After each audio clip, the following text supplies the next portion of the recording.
The National Risk Management Center works to identify and address significant risks to critical infrastructure. It's housed within CISA, the Cybersecurity and Infrastructure Security Agency. Bob Kolasky is head of the NRMC. Bob, welcome to the program. Thank you, Mimi. Great to be here with you. So outline for us the responsibilities of the National Risk Management Center. Sure. Within CISA, the Cybersecurity and Infrastructure Security Agency, the National Risk Management Center is a planning and analysis collaboration center. Our job is really to look at some of the most significant risks facing the nation from a range of hazards, cyber attacks, supply chain compromises, other sorts of things that can go wrong. Look at understand those risks and set some priorities, and then work with partners from across industry and state local government to address those risks and make real progress in collaboration to make the country more secure.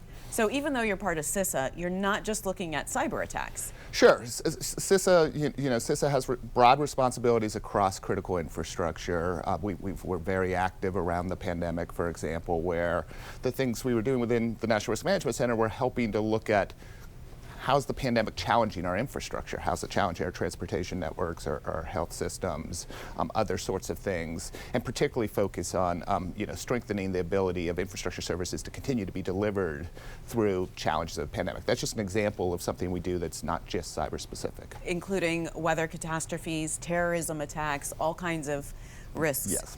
So you have a list of 55 national critical functions, and then there are a whole bunch of sub-functions under that. How do you prioritize that list so you know what to focus on? Sure. So when we look at the 55 critical functions are the things that infrastructure does that the country relies on, that our economy relies on, our communities rely on. Traditional lifeline type functions like the ability to keep the lights on, the ability to have water, our banking system, transportation network moving. But also things like keeping supply chains going, the ability to protect intellectual property, to conduct elections. Those are to deliver public services. Those are all part of what national critical functions are. Our job is to work to think about where they are most substantially at risk and do some level of prioritization, as you just suggested, maybe.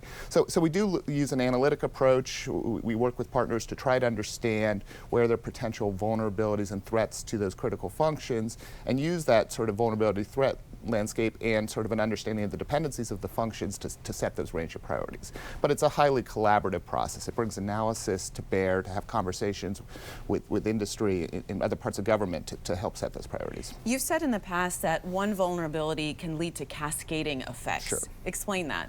There are a couple different types of vulnerabilities. One, there's a sort of a common vulnerability, what we're seeing right now with the Log4 shell vulnerability in cyber, which we've talked about a lot, where that's software code and then software that's used in a lot of different ways. And if that vulnerability is exploited, there could be circumstantial incidents. And then there's vulnerabilities in particularly important systems that if those are exploited and the system goes down, there's impact that's broader than just on the business itself. And the Colonial Pipeline is sort of the best and most well-known example of that, where a vulnerability in an IT network of the pipeline caused the pipeline company to make different decisions on how to operate the pipeline shut down. And you saw that there were concerns about availability of gas, other fuel concerns and things like that, and that sort of really cascaded across a broader impact than just to the business.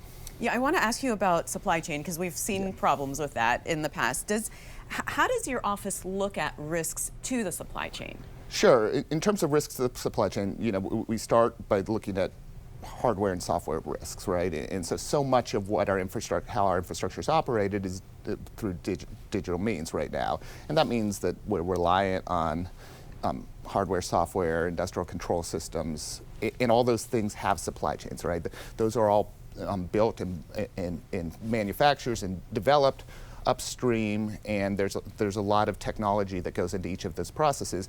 And so we work with industry, particularly the information communications technology industry, to evaluate the process, the life cycle by which that supply chain works, and to ensure that there's trust in each step of the process there. There's transparency and trust of the provenance. So that's a lot of how we look at the supply chain. And how do you come up with the scenarios that you use to assess risk? Sure. A lot of what a scenario is a potential hazard, something that could go on. So you mentioned, we've grouped the scenarios of concern into 6 hazard areas. We talked a little bit about that. Cyber scenarios, and when you're talking about cyber scenarios, the ones we're most concerned about right now really are ransomware, supply chain scenarios. We talked a little bit about that, the pandemic and sort of spin-off effects of COVID. Terrorism scenarios, natural hazards, and how that changes related to climate change. And then another range of scenarios we look at is the current information environment where people are much less likely to trust the information they get from different sources, and because of that, they're not. Misinformation, disinformation is a risk. Yes, dis and malinformation, particularly whether it's our adversaries who are pushing false narratives or it's just false narratives that are sort of emerging by themselves in communities. So are you able to access the data that you need to really make the right decisions? Because a lot of what you're dealing with is private industry that are in charge of this critical infrastructure, and they're the operators of it. Yes, so a lot of what I spend my time on at the National Risk Management Center is the behind the scenes. How can we build out our models and get the data, do the analysis? And you're absolutely right in terms of it's important to have relationships with private industry to get access to data they have, what they see on their systems. We've made a lot of strides in that area, like the trust. I've been in a version of my job for 10, 12 years. The trust between industry and government in working on critical vulnerabilities is a lot higher, and because of that there's a lot more information sharing. But there are limits, and at times I think there needs to be a little more legislative relief so that Congress is encouraging more and enabling more information sharing with us and with CISA writ large. And finally, Bob, do you feel like you have the support that you need when you say this is what we need to do to mitigate this risk, that is implemented? If there's a shared agreement of the risk, and the best area where we had the support is after the 2016 election. We came together with the election community, state secretaries of state, state election directors, local election officials, and we really did a couple years of education of what the risks to our election systems were, and they stepped up. We talked about the 2020 election as the most secure election that we've ever seen, and that's because state and local election officials took our information, took some of our guidance, and operated on their own systems to make their systems stronger. All right. Well, Bob, thank you so much for the work that you do and for being on the program. Thanks, Mimi. Great to be here.